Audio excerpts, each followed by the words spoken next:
Yeah, shoot, wired. I can't get up and get any of my pieces that I've got.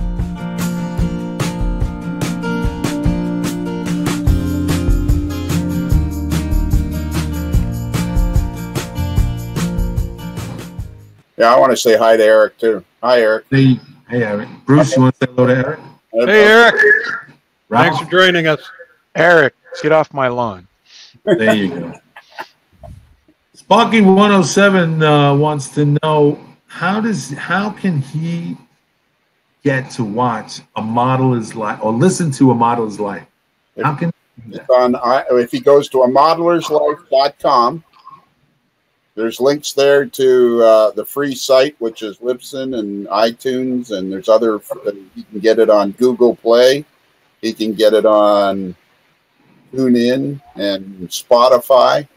But if he goes to the website, amodelerslife.com, there's links right there.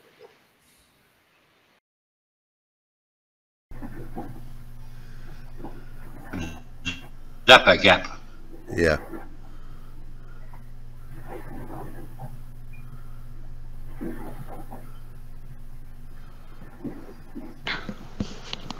It's a CA type glue. Kevin said Flex-File plastic weld.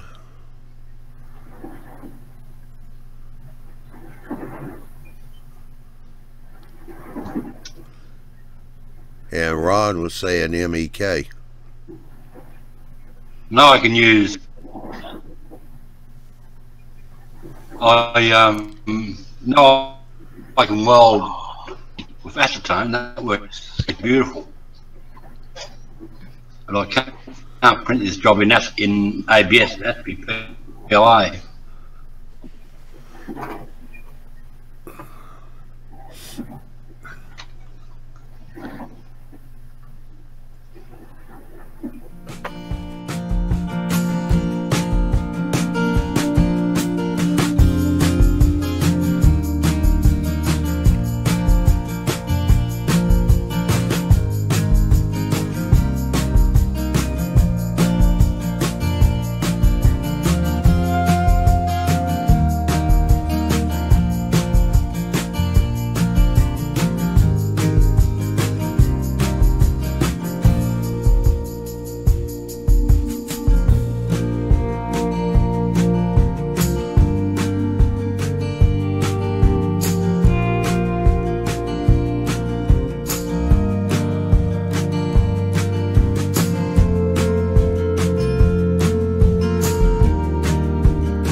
So what I have here is,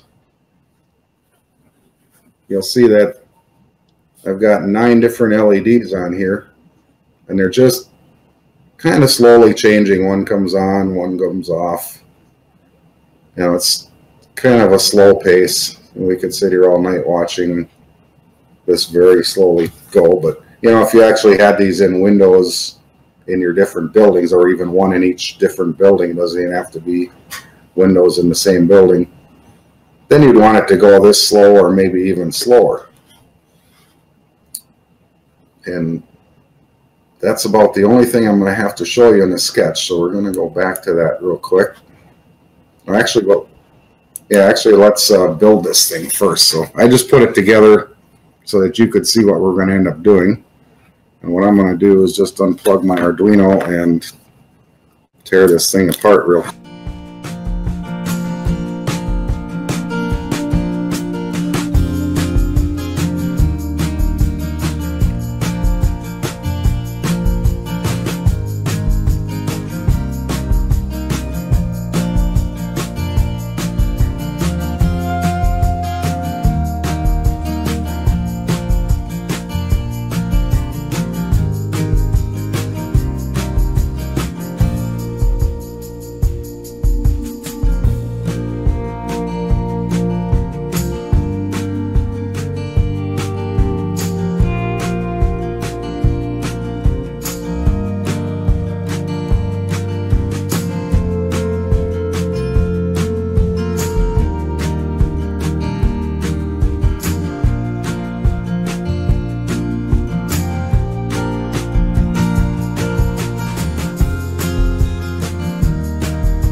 Go time. Good evening, everyone. Welcome to the YouTube Auto Builders Fine Scale Show for March 12th, 2019. So we've been working on a hydrocal structure kit. We'll talk about a little bit more about those details in a minute, but we've talked about interior, exterior details. We've or largely about exterior details, construction, painting and coloration, etc. Interior details on any of these fine scale structures are critical. And Lloyd, our very own Lloyd's done some of the best interior work that I've seen in a long time, especially considering the wide range of products and or different businesses and installations he's done. It's been an inspiration to some of the work that I'm doing on interiors and inspired me to do some of that as well. So Lloyd's going to show us some of the stuff that he's been working on and kind of take us through his thinking on the interiors, because I think it's quite creative, quite unique, and quite different than what I've seen in a lot of the other model railroading press about such things. So what inspired you to your way of thinking, Lloyd, and where the ideas come from? And give us some of the thoughts on the insight where how you got where you are. Your mic.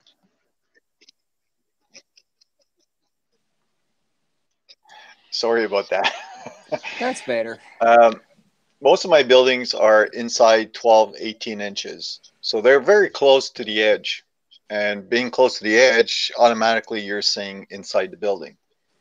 Now, depending on the height of your layout, like mine is at 43 inches, so I'm pretty high up when I'm looking down. So really what's important is the front of the building. I mean, nobody's got to do the inside. But if you're going to have buildings that are very close to the edge, I think it's a good idea. I mean, if you're going to take time to put cars, people on the street, lights, I mean, why not do the inside of the building? Now, there's different ways of doing it. We always said that our hobby is expensive. Sure, you could go to Shapeways. You could buy kits for insides. It depends how much money you're willing to spend. Or you could do everything from scratch. If I mean, it helps if you've got a color printer and a software that will help you with the pictures. Like, for example, I think GIMP, Sure. which is free software, and Photoshop.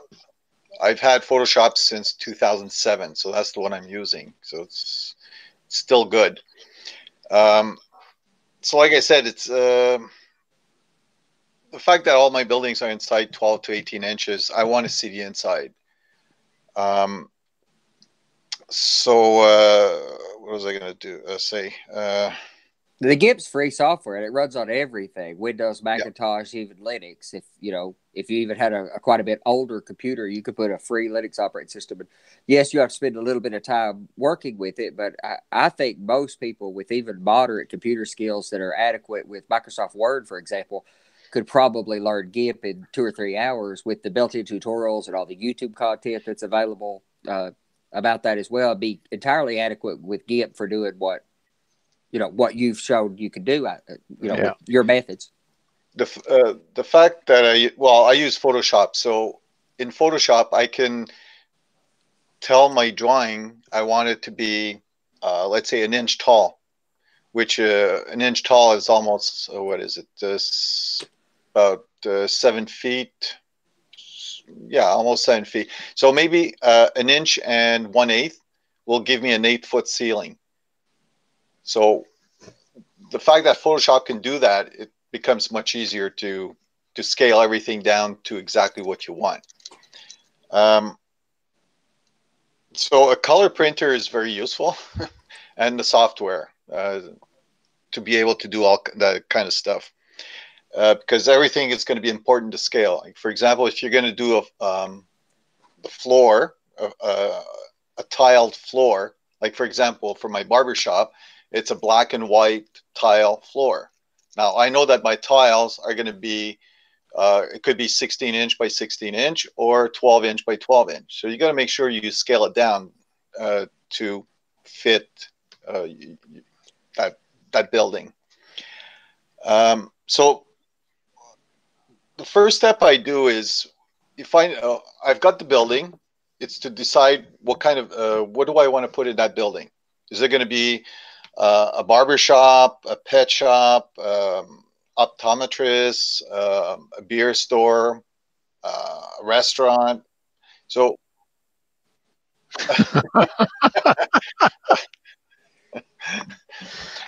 whatever you want to put in that building, what I do is I'll go on the web and do a search for that type of building. I'll do a search for the building. I'll do a search for the interior of the building. I'll do a search for what do I find inside that building? What kind of furniture? And by looking at all those pictures, maybe some of the pictures I could just print it out, scale it down, and fit it in my building. It's less work. What I wanted to show you, first of all, I want to tell you what's available out there. Sorry, I'm just going to share a screen. There's a company called Roomettes. This is brand new. I think they made their opening at Springfield. What they did was build interiors for DPM buildings, all the DPM buildings. And basically what it is, it's a, what do you call it, a block that you... Well, and they're laser cut like on a card stock. So that's a card stock, yeah. Yeah. And they're done by Barry Silverthorne. Speaking of that, I think they're a pretty good product. Albeit you could argue about the cost and whether it'd be better to buy 2 of these or buy a printer for about the same cost. And we're believers that all range of options are available to somebody. These may fit some of your structures, and then some of your structures require a little more, custom attention probably. Yeah, because most of those boxes are basically your 3 walls, and the pictures are on the wall. I mean, if you have a printer and a software, you could do those same pictures. Now, if you're looking at building the inside, like putting chairs, tables, shoes, exactly. Why don't you tell the people how you're going to do your shoes, Andy? Well, I mean, I don't think anybody's ever going to notice the particular detail of this, but the only way that I could, us couple here, were talking about what I was trying to figure out with the shoe store. I wanted it to be believable, and it is that structure that I've cut off. It's one of the several structures on that street that I've cut off to the fascia, and they'll be open from the back side, probably covered with plexiglass or Lexan to keep the dust and such down. But they'll be open, so you could, get down very little because it's at eye level, drop down a little bit, and look through the structure. And it's a shoe store, so I needed to recreate shoes around it, and I'm a believer in what Lloyd's doing with printing. Obviously, I think it's a spectacular mechanism for creating interiors, but this has to be a lot more 3D. So we were talking about it. Lloyd said, "Why don't you buy a bunch of those really cheap people off from eBay or Amazon that are these little guys right here? You could buy 100 of them for like $5." So I bought 3, and you could get them in 3 different sizes. None of those sizes are 1/87. They're all like 1 to 100. 1 to 76, which is 00, 1 to 160 for N. I bought of the 1/100 and the 176. I bought a couple sacks of those. You get like 100 for $5, and I'm gonna cut all the feet off. So it might be a slight bit demented, but I don't think you're gonna see that there's a leg still or a foot still in the shoe at 1/87 scale. It just looked like a casting that was solid, and then you still got a bunch of people that you could use in vehicles or setting in booths in the cafe, which is another one of those structures that will be cut off from the backside. So exactly, and a benefit to our community here. I don't know that I would have thought of cutting the feet off. So what I was going to show you is one of the buildings I did. I think a lot of people have seen it already. It's my barber shop. Let me just get it here and just get the camera down here. So, well, there's a few buildings, but let's look at this one right now. So I knew I was going to do a barber shop because I like the fact that there's the barber pole. So I also did this barber pole from scratch. But let's look at the inside. Now, as you can see, well, like I said, I knew I was going to build a barber shop. So the first thing I did was I went on the internet and I just looked at what barbershops looked inside. And most of them had black and white floors. So I said, okay, that's going to be a black and white floor. Now I need barber chairs and basically something to put against the wall, such as a mirror, like a waiting area, and maybe a table. So that's what once I got all the information I wanted, now is to build the scene, to try to imagine a scene.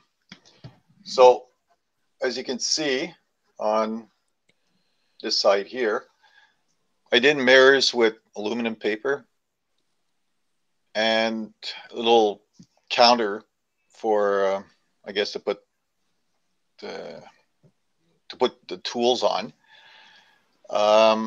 On this side here, whoops, made a little bench, table, put pictures on the wall. Basically, it's all pictures of my layout. So it's a good piece, it's a good piece of conversation when they go to the barber shop. And yeah, so the wallpaper, I saw one of the pictures, they had scissors on the wall. So I found, what do you call it? Clip arts of scissors, and I just repeated it on my drawing. And I put a ceiling fan just in case we would be able to see it, but we can't see it anyway.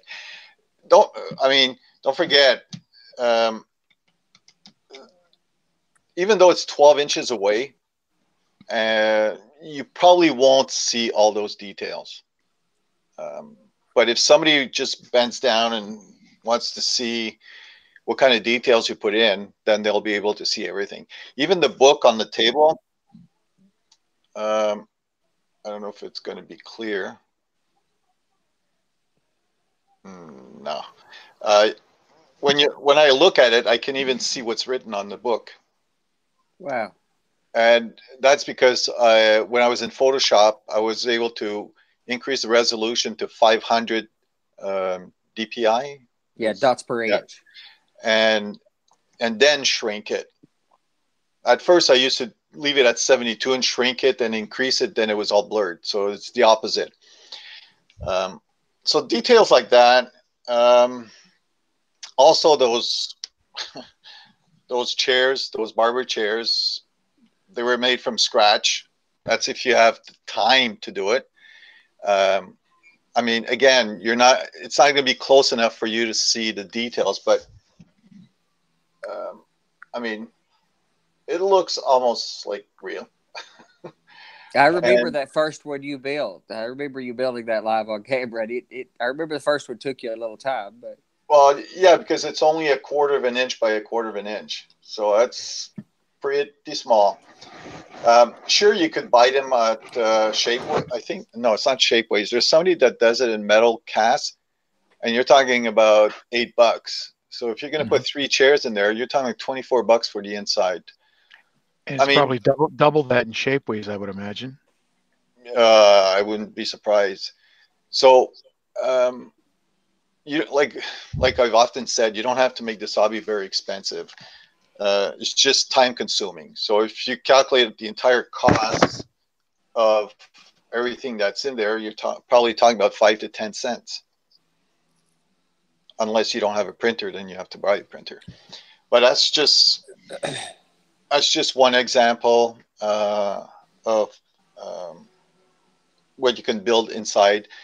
And the only and there's also a light inside, if I'm not wrong. If not, I'm not finished with that one yet. So that's it for this one. I was going to show something else. Hold on. Oh yeah, my next one is it's called.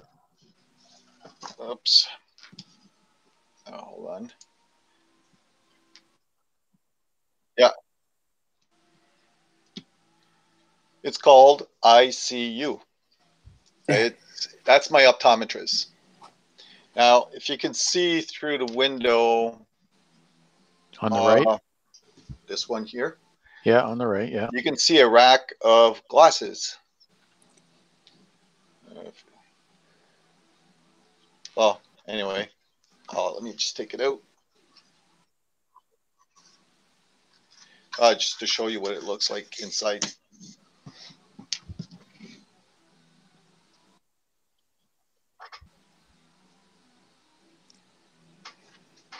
So, again, what I did is I looked up for some pictures. Hold on. Google search? Yeah, Google search for optometrists. What's inside? Just to give you an idea, what can I build? I mean, you got to remember that my era is 1970s, so I couldn't get something too modern. So anyway, I looked up what was available, and I saw racks. I said, okay, that should be easy to do, and just get pictures of glasses. So of course I had to look for a picture where I could see straight all the types of glasses, and I don't remember where I found it, but just to give you an idea that if you do enough searches, you're going to end up finding what you're looking for. So on this one, I did a carpet, and basically 2. Oops. So what's the basis of your shape? Is that done with foam core like cardboard, or is that full styrene? That's full styrene. Okay. Well, full depends. Like, I mean, you don't have to go into big details. Like I said, you won't be able to see much. So, like. And the front is styrene, and I painted the little dots to make it look like drawers. And also, another thing too is the people I put inside the buildings are the cheapest people I can find, which basically are the same ones Andy ordered. Now, you get a pack of, I think it's 100 for $7. And some of the people are tall, some of them are short. Yeah. The tall ones, I just cut off the legs and send them to Andy for his shoe store. But I mean, to the point where, yes, you do see the inside, and I mean, you don't have to spend a lot of money on, for example, what's the company that makes people? Prizer, yeah, and Mertzad or Mertzel or something like that. There's you a get couple. 6 for $17 or something like that. Right. I mean, you don't have to do that. So that's what I did with my my optometrist building. Now, And buying a few of those Prizer figures and using them in certain places is fine, but the idea of populating all your structures with basically $3 or $4 a piece figures, that's going to get difficult for most of us. exactly. Like, for example, I saw I'm going to have a Maytag building, and I know that I want a display of freezers, all the appliances that you'd find in a kitchen, and a dishwasher, not a dishwasher, but yeah, dishwasher, washer and dryer, and all that kind of stuff. Now, yeah, you could buy them at Shapeways, which I did. It's not given for a certain, like a small amount, but what I did, I went on the internet and took pictures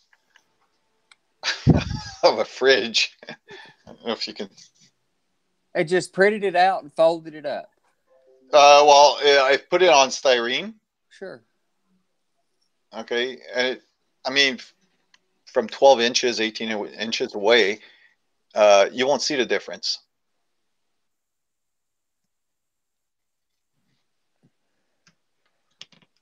I don't know that they would be that much better if they were a detail part. I mean, when you're getting into detail parts that are that small, whether it's Shapeways or white metal, unless you're doing something like, some kind of etched part or something spectacularly high detail, you can't recreate all these details in HL scale like handles and such on drawers. That's not possible. One of the things that sort of takes away from having all the fine detail is you're looking through crappy plastic glass.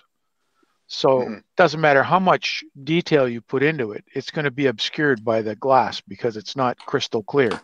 Now, Andy, you do it with the real glass. So So do I. Yeah, we use microscope cover slides or cover slides. Yeah. Yeah. Now, I'm using something that's a little thinner than that, and it makes a difference. I wouldn't use it everywhere, and I wouldn't recommend it for a whole lot of people. And if you don't want to see great detail, if you've compromised and you're just making something that's just, there is something in there, using the acetate or the acrylic is fine. And it'll diffuse some of the light. But if you use the real glass, it looks great, but you can see everything in there, mistakes at all. Oh, that definitely. If I was to put a fridge outside on the sidewalk, then yeah, I would probably go with a little bit more detail. More detail. When I looked at the ones from Shapeways, I was trying to imagine all the painting I would have to do, the detail painting, and I said, you know what, nah, I'll just take something that's on the internet. But again, it was trying to find the fridge facing me, not sideways or top view, or that's the hard part. So you do have to spend some time surfing the internet. Or you get run out of Lowe's a few times while you're in there with a tripod. I mean, either or. Yeah. In this one here, I wanted a jewelry store beside my Dunkin' Donuts. And I couldn't find much information on the jewelry store. But I did find pictures of side windows showing stuff they had. I don't think... Nah. It's blurry. Oh, here we go. Not bad. Yep. So basically that's, even with the windows, you can see the grill in the windows. Well, that's part of the picture. So it kind of fit on top of No, in this case, oh no, in this case, what I did is I found the grill, which was like a clip art, and I was able to remove all the white inside the grill and just overexposed it on the picture I wanted in the window. Oh yeah, just as a layer. Yeah. So since there wasn't going to be much to show, as you can see, the only thing that I did in my jewelry store was to put a woman inside in front of the door, so you don't, like, it would cover what's inside, and just put a picture of the inside of a jewelry store. So therefore, you don't have to do the entire inside of that building. And it's not much. It's just,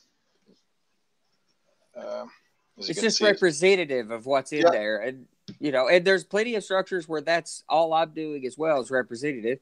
And then in a few cases where they're immediately on the front, that's where I'll spend my time. Exactly. Like, for example, the Dunkin' Donuts scene. Yeah, those are all shapeways. If I'm not wrong, Andy, I think you ordered the same thing. Yes. Yeah. With the bar that's yeah. That was so I knew I had the chairs, the benches, which I had to paint.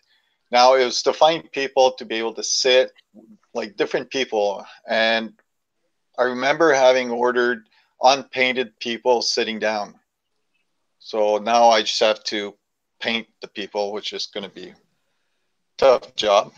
But if you look at my counter, let's see if I can. The donut shop? Yeah. You'll see all the donuts in the case. In the counter. And basically that part was done all in styrene, and I just glued the picture on the counter. And again, it's pretty far away. Don't forget, like I said, the windows, when it's over, the lights are not on there, but you can't see really. I mean, you'd have to bend down to at the 43-inch level to be able to see inside when the lights are going to be on. You'll see the donuts at the end of the counter. When you're not doing anything inside the building, it doesn't take much to put drapes in the window. All you have to do is go to, I think it's IKEA, Sears, well, any store, look up on the internet and look at the type of drapes and just copy those drapes. Some of them already have folds in it. I don't think, hold on. You can see some of the folds. So therefore, I don't have to do anything inside that part of the building. The same thing with my ICU building. I've got blinds.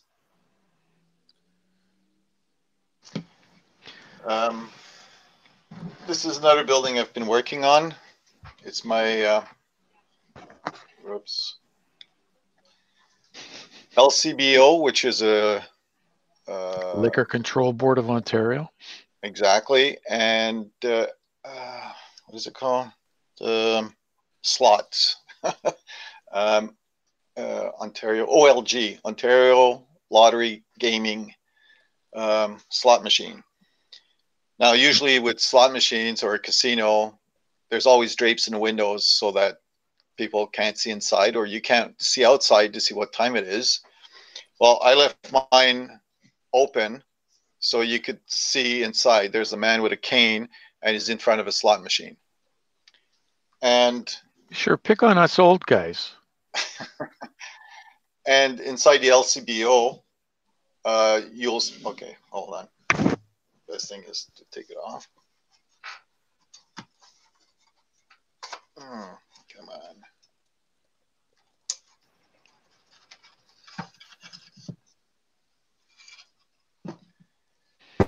Okay, so you've got, it's a picture of slot machines that I, again, grab on the internet, put in back of a styrene sheet, and I put the person in front of the window where the drapes would be open, so I don't have to do anything else.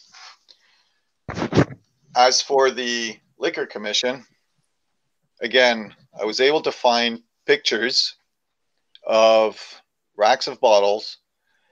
There was one picture that was slanted a bit, so with Photoshop, I'm able to skew the picture to make it look everything on like in a straight line. Yeah, that kind of helped. So, does GIMP have that feature, Andy? Yes. Yeah, Okay. you could vector, you could lay things on a vector and, Okay. and stretch and skew things. Or yeah, I think skew is probably what's easiest. And I mean, I also did a cash register. I was, and everything to scale, but through the window it looks okay. But if you look at it close, it looks So what I did is I ordered one from Shapeways, and you know what? The amount of trouble to paint all those buttons, and I said, you know what? I like my styrene one. Yeah. Oh, you scratched it out of styrene. I assumed you had took a print out and folded it up or something. So, I just wanted just something rigid to hold on to get the picture. And again, the inside did some stairs that goes up to the second floor, and you got this guy sitting there wondering if he should get a bottle or just go play the slot machines. And what I want to do though for the oops, hold on. Those are the lights.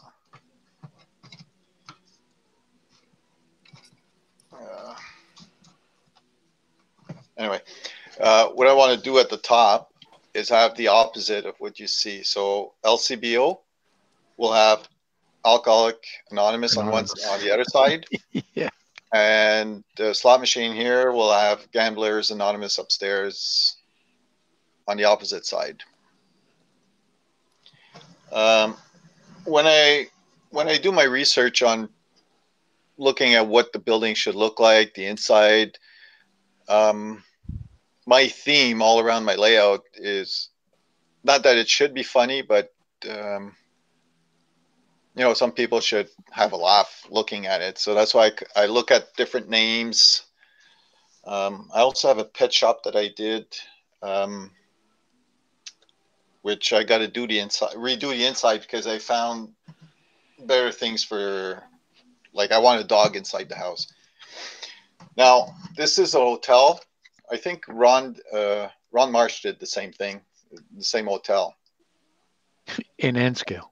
In N scale, yeah. And I think I gave him the idea to do the inside.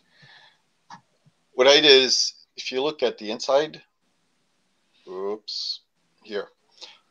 What you see, the curve paper is really a bedroom. oh, but so, you manipulated the image so that even though it's curved, it. Yeah. So what I did with Photoshop, hold on. What I did with Photoshop is, of course, I had to fill in the carpet a little bit more. I had some Photoshopping to do to make sure everything fit properly. So when it goes inside, I don't think you'll look into the room and you'll see the bed, chairs. So yeah, so all this takes a lot of planning. I mean, when you start, look at what you want, do your research, look at pictures, and it'll give you a pretty good idea how the interior should look like. Now, if you look at roomettes, all the pictures are square. It's good when like the garage door is open, you see the three walls, but in a window like that, when you're looking left and right, you want to be able to see the whole thing. That's the way I see it. Is there any questions? Well, just I can add something. You like with your barbershop, Miller Engineering, I believe it is, have Now, why won't it share for me? Okay, Miller Engineering has the barber pole that moves. It's animated. Wow. They have all kinds of window. You know how you used to see those neon signs inside a window? They have those things as well. Beer store, Kodak, you name it. Open. Yeah. So that's something. It depends on how much money you want to put into it, how much detail. But it sets the era.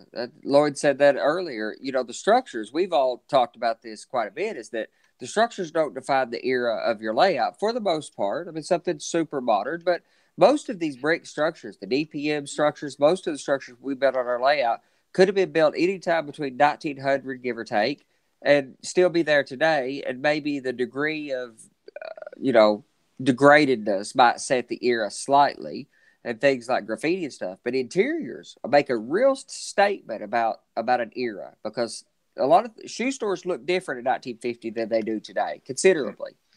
Well, you got a point there, because one of the things I also did was, if you can see here, like to be able to cut this out and put it inside the window, like inside the window.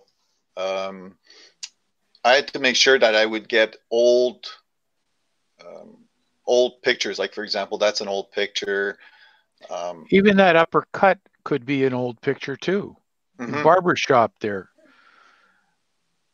Like this one, that's old. But yeah, so as you can see, none of my windows have had any signs in it yet. Yeah. But I intend to put a lot of signs. I already have them on my computer, which I'll print on what is it, acetates? Printed on decal paper, or decal paper, and print it backwards. So that you can put it on the outside of the window or the inside. Doesn't matter. Yeah, the inside. Yeah, that's true.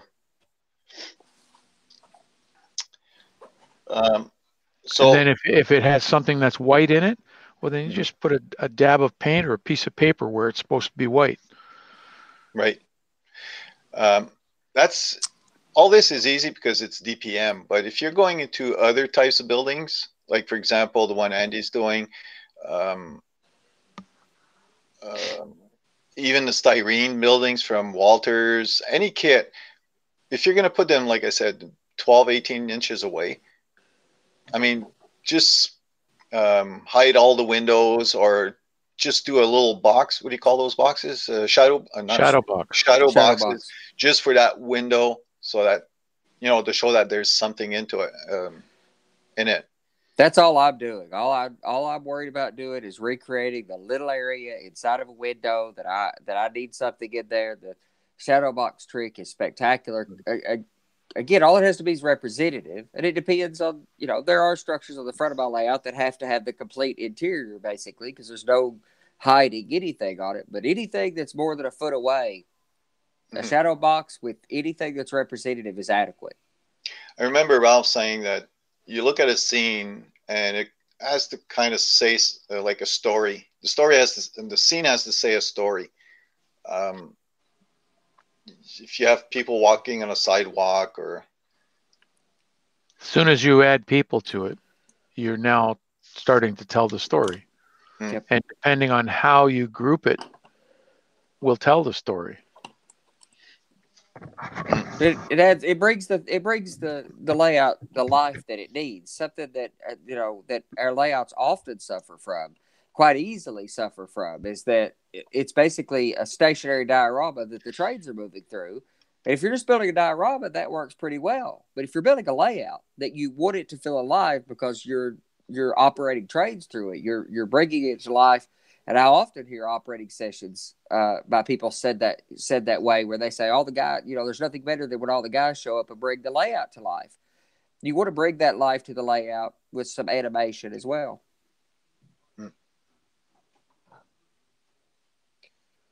It's like, Yeah. Also, and Howie Mann is asking about, what's your lighting technique? Thoughts on lighting technique, and how are you accomplishing it? What are you doing for lighting? all my lighting in the building, I bought all those LED lights from China. You get 50 of them for, I can't remember what the price is. They already come with resistors. So because I'm totally lost with electronics. So I like things to be easy. So if I can find one, hold on. I don't think you give yourself enough credit since you're the one, No, the first I seen with the working scale house at a load cell. Yeah. I don't. Yeah. So I got those. I got different colors like bright white or yellow, depending if it's going inside or outside or what type of building it is. The optometrist needs a lot of light, so you'll see a clearer light. Like, for example, I've got lights inside my barber pole. Those are, what do you call them?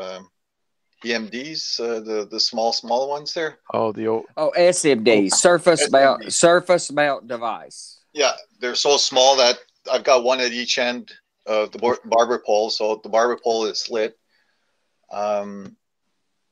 They're still incredibly bright. You still got to dim those things, even the smallest ones. Yeah, but I wasn't ready to spend all that money for that kit there from Woodland Scenics. Woodland Scenics. I mean, actually, you don't really have to spend a lot of money with the Woodland Scenics kit. If you buy the control panel and you get individual sockets to attach your LEDs to, you can control them, and there's dimmers in that control panel. Yeah, but it's the kit, and if you're going to have 20 lights, like not only will I have lights in all the buildings, but I also have lights outside on the sidewalk. So there's going to be plenty of lights on that main street. My main street is, I think it's 8 feet long. So there's going to be a lot of lights. You got a ruler up there? No, I was looking at my tiles. I got a 4-foot tile, another 4-foot tile, and that's where my town is. So okay. On the other side, so it was easy to find out. So yeah, I've got 8 feet of. You had me worried there for a minute. He's pulling stuff out of the air. So all those lights, having all those wires underneath, I hook it up to. I'm gonna have a separate main for all my lighting, all my animation. An accessory bus, a dedicated accessory bus. Yeah, exactly. That's. Yes, Sparky has a comment here. Once you get into the people, don't forget the small details, the storm drains, trash on the street, small cracks. But one of the best things that I've seen added to a scene was working clock. Hanging on. Hang on. It was a used pocket watch, he says. It was a used pocket watch. Right. Yeah, that's a good one. Absolutely. A G scale, possibly O or something if you got one small enough. We suffer at HO scale because it is just small enough that a lot of things become spectacularly difficult. Even people say all the time that you can do all this stuff at O scale. Of course you can. But you could do a massive amount of stuff at S scale, in 164, that are just not possible in 187. Something happens at certain sizes that make things spectacularly more complicated. The trash on the street. One of our promoters at one point, Dave Art Decals, he makes copies of old newspapers. Scaled to 187. Yes. Scaled to 187. So you just crinkle them up and throw them on the street or glue them down or whatever you want to do. And I printed some. And I'm going to buy some of those from him because I printed some on the tissue paper that, when we were messing with those signs a year or so ago. I printed a bunch of them, scaled them down to 187 and everything. But the difficulty in cutting them out and maintaining the shape and all that stuff on the tissue paper is more difficult than I gave it credit for because they're 187 scale A4 size sheet of paper. Well, it wouldn't be A4, but the size of a newspaper. It's doggone small to try to cut out. I tried to hold it with tweezers. I'll try it cut it with beard trimmers. Dude, please let me know if you can find a better technique for it because I couldn't use a blade. Howie Mann says, all this talk about detail, I'm still having trouble keeping my trains on the track. See, I've got a little That's another phone booth, show. little phone booth with the phone. Doors are open. That's from Shapeways. So that's going on the street. Is I've it got another Northern? one like Is this it where Northern Telecom or Southern Bell? I don't know yet. It's gonna. Oh, I've got another one like this where the doors are closed, and I'll be able to fit somebody inside somebody inside because the doors Nice. are closed. with his hand up like this Yeah, I'm gonna have to cut the arm and and reposition it. yeah. I've done that before. Yeah, heat them up even sometimes. I also got a bus. What do you call it? Terminal there, or bus depot, or Yep, bus station. Yeah. they all work. Yeah. So yeah, my street is going to be pretty much Busy. busy. Yeah. So there's going to be a lot of trash on the ground. Oh no, Oh, it's a clean city. Oh, yeah. Around the Greyhound station. Not a, in just the what I was going to States. say. Around a In the bus States, terminal, they're the forget it. worst. That's the worst place in town you're ever going to want to see is around the Greyhound station. They say the old adage was, and I have rode Greyhound back in my military days. The old adage is, if you ever see a town first from a Greyhound station, you will always despise that town. And my first time I was ever in Atlanta, it was on a Greyhound Greyhound with a layover, and it was fairly awful. So yeah, you need all that trash and the newspapers in the streets. Kathy Millett did a video a couple years ago that talking about the city streets. I think she did a spectacular job of explaining that, even showing some techniques that were really good. And somebody I have to give credit for doing as good a job as anybody at recreating the amount of dirt and damage that humans leave in our wake all the time is Gino Sharp. He does a great job of getting little crap in the middle of the tracks and all that in that urban style scenery he's interested in. Yeah. Howie Man says what current goes through the accessory bus, I guess, for the lighting and so on. So it's not so much current as it is voltage. 1 amp will probably do. Oh, sure. I would think, especially if you're using LEDs. But probably 12 volt. You can use an old DC train transformer if you have to. It's a good source of 12 to 16 volts. Well, most LEDs are 1.5 or 3 volts is your preference. Now, you can use resistors to drop that current flow down. Right. You need to use a resistor as a current limiter, but it's not the best way to dim LEDs and increase the life. The benefit of LEDs are that they should last 10 or 20 years, but if all you use is a resistor to control the brightness, they won't last you 10 or 20 years. They will last more than grain of wheat bulbs, but the life expectancy is not as good as if you use proper pulse width modulated signal to decrease the voltage, to decrease the brightness of the. That's why that Woodland Scenics hub is such a good product for most people, or using an Arduino to do that. But that's more tailored for we'll get maybe at an electronics show. Do more of the discussion of the lighting. I use 3.3 volts on my accessory bus. Just because it's very conducive to the electrical circuits that I use for controlling. It's the voltage that I need for all of my control circuits. 3.3 is great. But if you already have an accessory bus for driving tortoises or tortoise or whatever, 12 volts, you could use it. Well, this is interesting. The Woodland Scenics Just Plug is the system. The little transformer that comes with it's a max 1,000 milliamp, but it is 24 volt DC. Well, that's what drives that controller. Yep. Yeah. Now, what that controller puts out on the LED line, is less than that. But what they've done so intelligently is that they are using proper pulse width modulation or PWM signaling. So if you turn the brightness down, it is not a rheostat or a potentiometer or a resistor. It's controlling how fast it flashes, much faster than the human eye. But if it stays on longer in those pulses that are thousands of times a second, it's brighter. If it stays on less often or for a briefer flash, but your eye sees that as fixed. Your TV looks like it's on all the time, but it's flashing something fierce, and that's why TVs don't often do that great when you try to film them. Yeah. Or because that flashing doesn't always it's hit or miss because it's all flashing. And we may ought to do something more focused on the electrical side of, very specifically, not getting off into the weeds too much. and do something very dedicated to the simple stuff you need to do to properly illuminate structures. One point I had about that I want to make from even coming back by some of my thinking about what we're talking about at the beginning of the show is what's drove the change. Why are we all putting all these interiors in our structures, and what's the focus?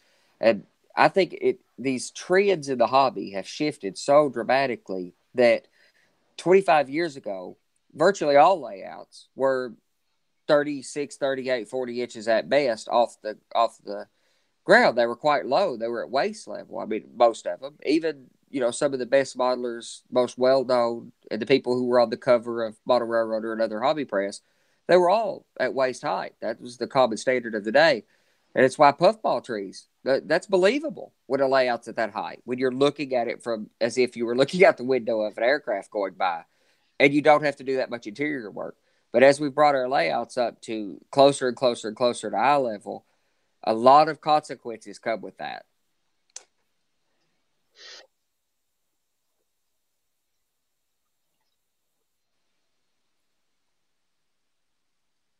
Oh yeah, Stu Structures says you need to cover a homeless drunk sleeping with newspapers. I think he's trying to keep it a clean town, but it tells a story. All those things tell a story. Yeah. I mean, he is trying to recreate a clean town, but he's got the drunk in there sitting on the stairs trying to figure out whether he wants to gamble his paycheck away or not. So, like I've seen one scene where you have the alleyway between the two buildings, and there's a police car at the front, there's a police car at the back, and there's a guy being stopped by the cop with a gun out in the alley. Right. Well, you can't help but stay to look at it for a minute. And what you're doing, whether you realize it or not, most of us realize that we are doing it, but you're putting the whole story together in your head. The same as if you look at a picture on the cover of a newspaper, you're putting that whole story together. That's great. That's that's so engaging on the layout. It kind of brings you into it, makes it feel like there's real people living real lives there.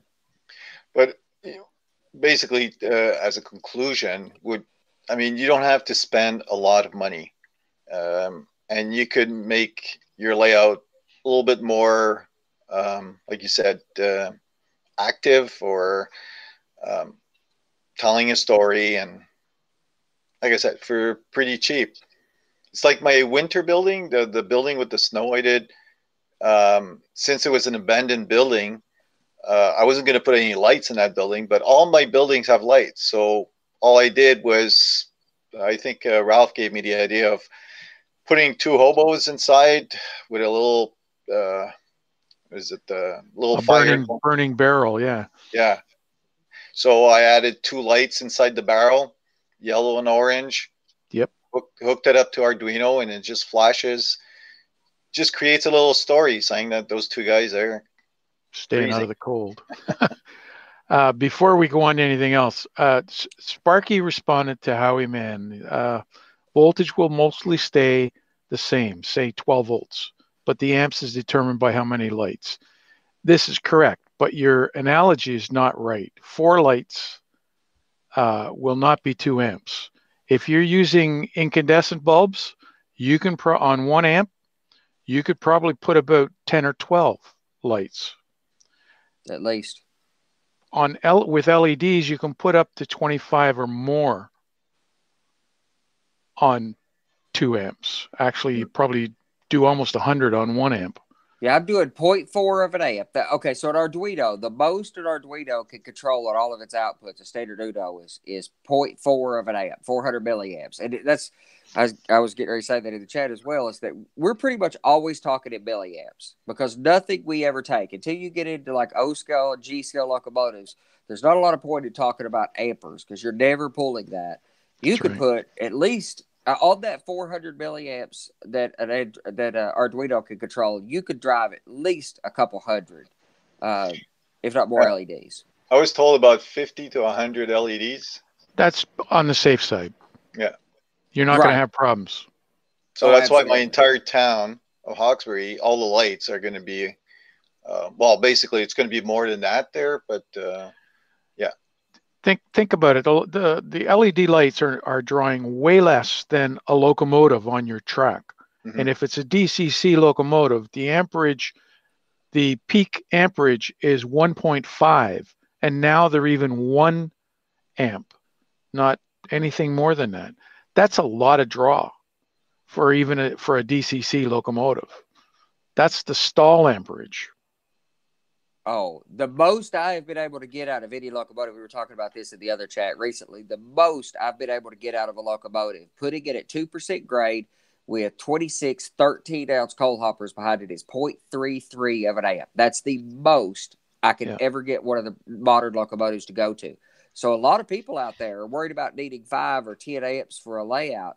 For the vast majority of the layouts that I've seen in our community, a couple amps of power is all you're ever going to utilize if you properly design that layout, put cutoff switches so not everything's powered up all the time, properly design your accessory bus circuits and all that stuff. If you're not losing it, or if you're not, doing something out of the ordinary, the amount of draw is, even tortoises, they draw they draw just about nothing when they're not doing anything, and even quite little while they're moving. But it takes a tremendous amount of stuff to add up to 5 amps. I have 26 tortoise machines that operate off of 1,000 milliamp. Stu Structure says, series of parallel is a point to watch also with the voltage concerns. And I totally agree with that. That's a trick we used to use a lot more than we do today, and some people do today. Wiring lights in series to not require as much resistance, to not have as much loss. The only trouble you get into sometimes with that, one is they're harder to control if you want much independent control. And then if one light goes out, you've got to figure out which of the 3 or 4 lights in series. But it is a good trick to do that. And it will, make your life easier with resistors and wiring.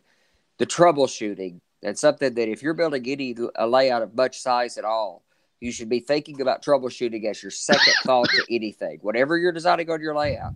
That's why I was talking about putting the Lexan or the plexiglass in front of these structures I'm doing. Any idea I have, the second thought I have is how I'm going to maintain it. And then I go off, down the rabbit hole of 37 other thoughts. But you've got to be able to maintain it, or it just ends up getting tore up, ripped out. So, well, that was good, Lloyd. I think we'd like to encourage everybody to consider some of the interior stuff, even if that's purchasing products. And there is a place to purchase some of this stuff. Ralph dropped that link in there to the new interiors, to those new backdrops. Those are really nice, and those are really nice. They'll fit a lot of structures. There's a use case for buying some of those, but there's a lot of things that going to the internet and printing out some pictures is quite valuable too, and printers are quite cheap. Most of us already have one. So, and it's not that hard to edit or twitch these things around. You can even do, I know Lloyd's done quite a bit of editing on these, but a lot of these, all it is sizing it. And for a whole lot of these use cases, Microsoft Paint can scale these things down, print it a few times, get it to the point where you like it, or Microsoft Word even for that matter. And because Microsoft Word has a ruler in it, so you can scale things down in there as well and print them and test and play until you find some results. But interiors are becoming more and more relevant. And if you are trying to model at any high level, fine scale or otherwise, and if you either layout height level, or if you're trying to reach that realistic or more realistic, and you're wanting to tell those stories on your layout, I think interiors are quite critical.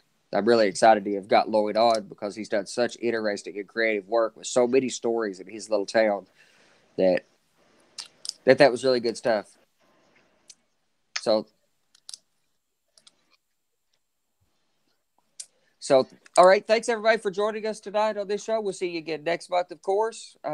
Please go check out the YouTube channel. We're really excited about the new Model Railroading Views series on our channel. That's the 20-minute released once a week on Friday with collaboration with other, popular YouTubers in our community and outside of our community to bring more viewpoints and manufacturers and bringing it and vendors into space. Bringing in a real disparity of viewpoints on topics that we've often talked about, either on the live broadcast shows or just in many of our chats. Bringing in some different viewpoints of these things to stir up conversation. And please comment on those videos and on our Facebook page. We are following that. We're really interested in that. And we will likely take some of those comments to perpetuate, to drive new topics, or to eventually do any future shows where we come back and talk about some of those points that were drawn.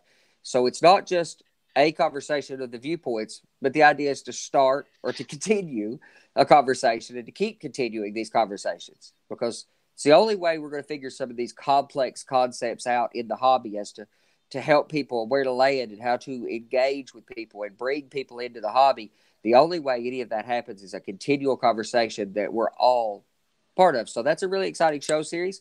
Look for a lot of exciting stuff out of us for the next few months. We're really excited about the upcoming announcement that, Bill will not tell any of us what it is. So I'm really excited about that as well.